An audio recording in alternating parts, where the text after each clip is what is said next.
This is Voice Mail, the Universal Postal Union's podcast covering the wonderful world of mail. I'm your host, Ian Kerr. In this episode, I chat with Mariella Buisson, CEO of Seychelles Post, Charles Brewer, CEO of Pos Malaysia, and Tawnee Steinke from Zonos, all of whom spoke at the recent UPU World Leaders Forum held alongside Parcel and Post Expo in Amsterdam this year.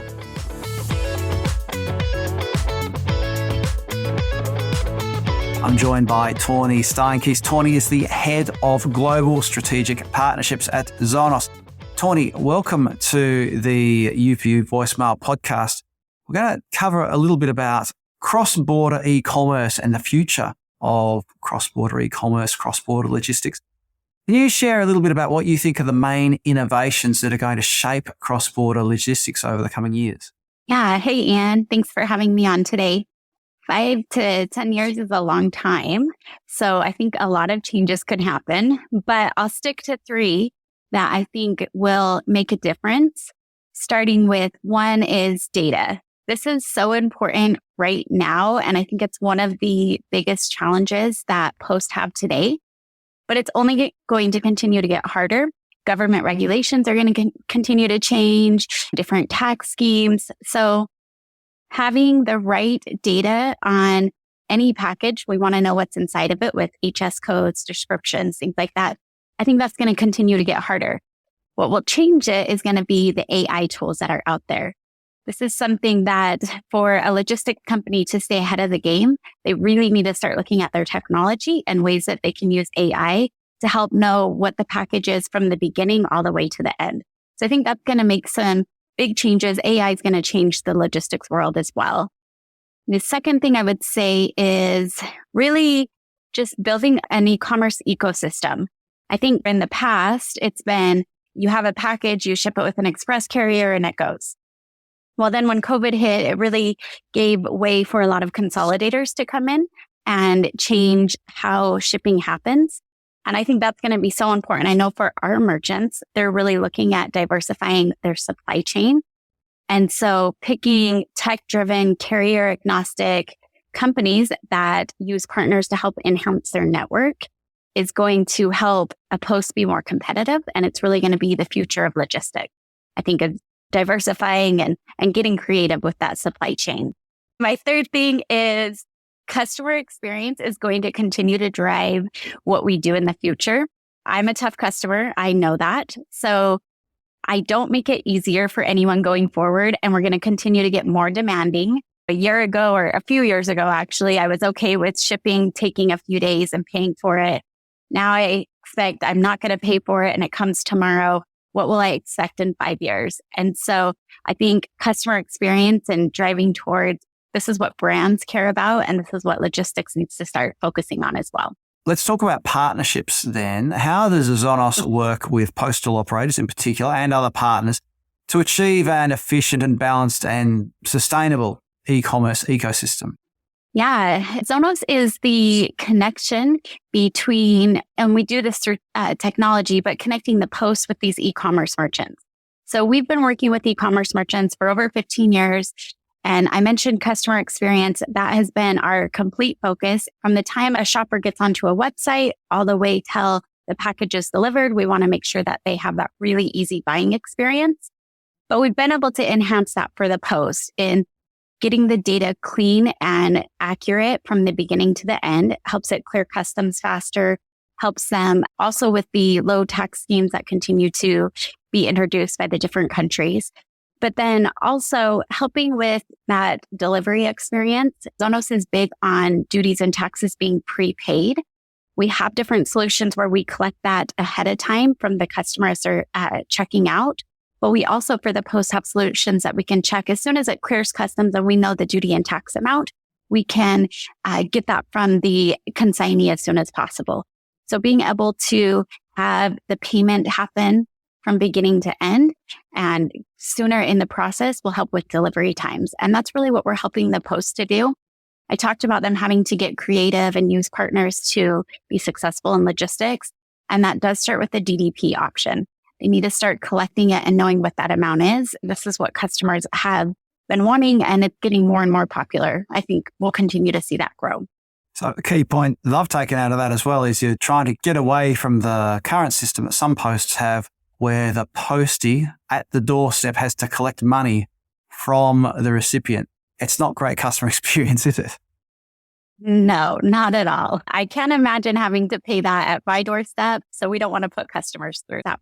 Well, some great insights there, Tawnee, into what's happening in cross-border logistics and what's on the horizon, shall we say, for cross-border e-commerce, especially when it comes to the postal world.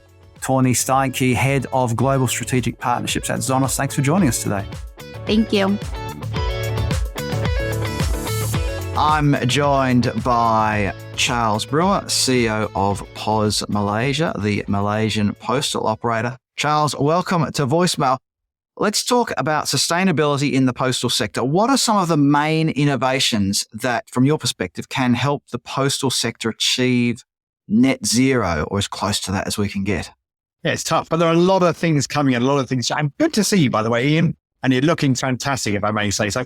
But I think a lot of things are coming, a lot of things are changing. So I talk a little bit from our perspective, and I think it's hugely different depending on where you are in the world. So I think many other markets are miles ahead of where Southeast Asia is in terms of sustainability. So we're coming from a fairly embryonic environment. But to the point and to the question. So, certainly from Pos Malaysia's perspective, when we launched our sustainability roadmap, we covered it under sort of 6 work streams, and 2 or 3 of them, I think, play directly to your question. So first and foremost, delivery methods, So to share a story, when we first started, only a year or so ago, when we first started talking about this subject, and we looked out into the Malaysian market and said, right, who has electric vehicles in Malaysia? Which vendors exist? There was one vendor that could do 2-wheel and no vendors that could do 4-wheel electric vehicles.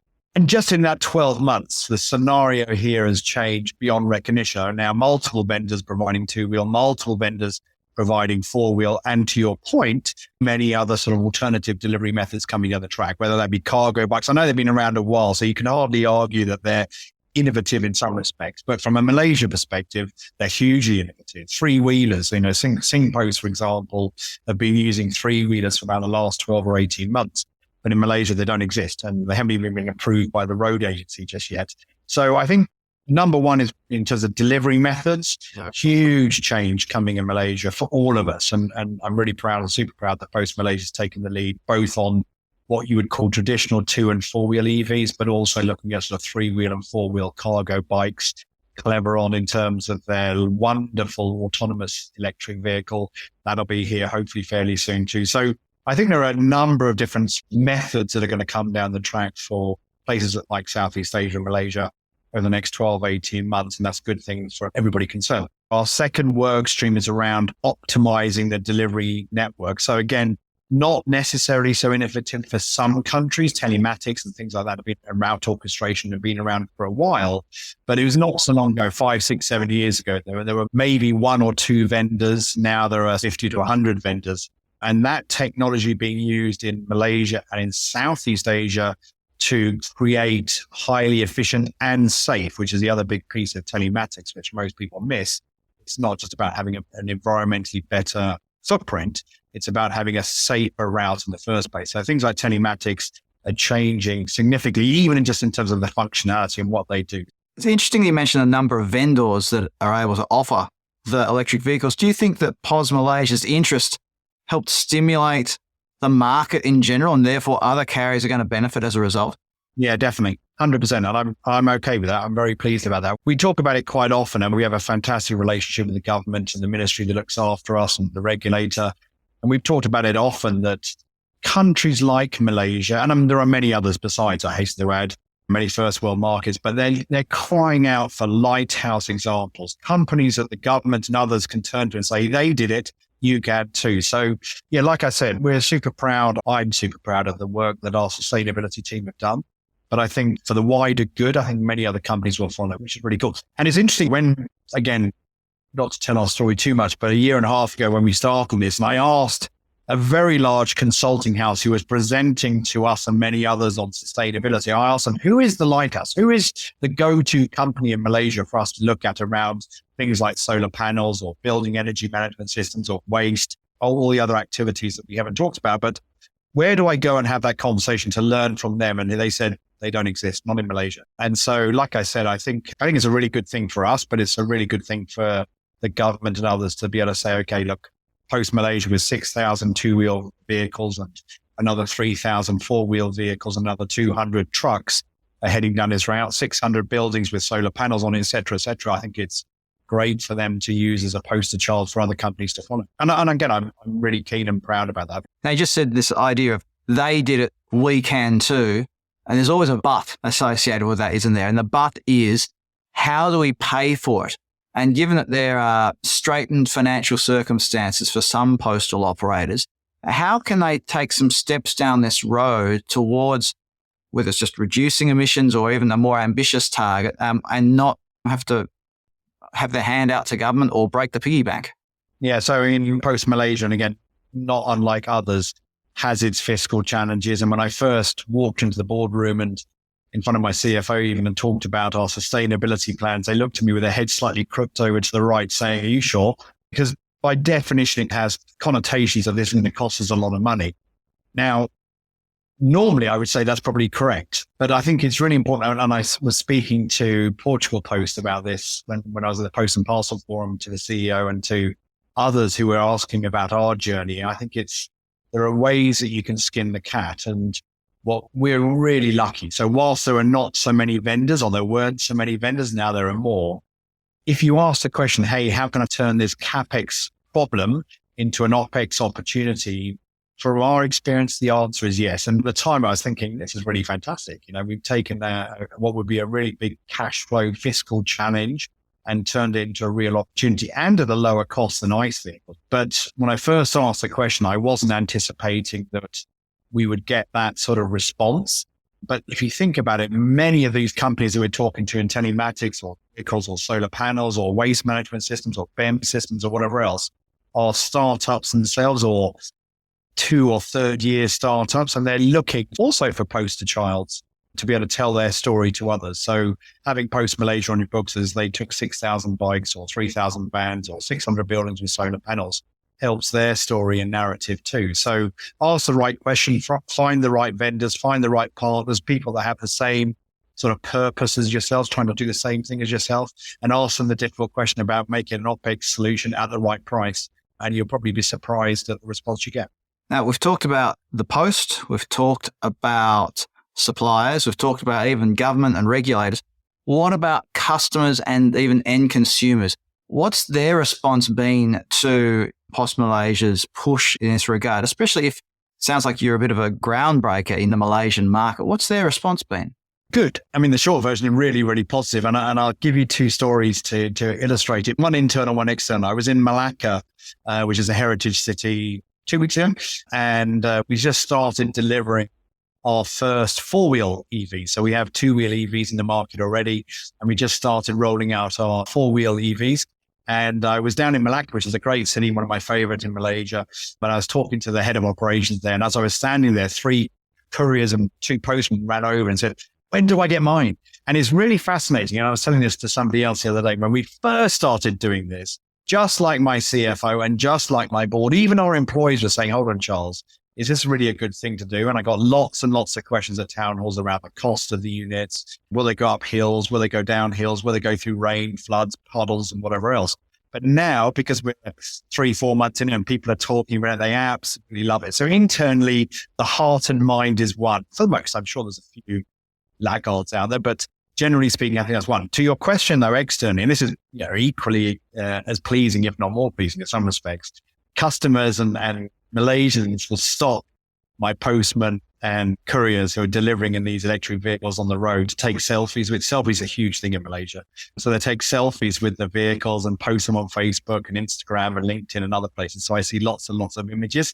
So I think generally speaking, and I haven't had any negative, generally speaking, the response has been hugely positive. Now the question is, the $1 zillion question is, can you commercialize that enthusiasm, and will it be commercialized going forward? I think that's still to be answered. Don't know.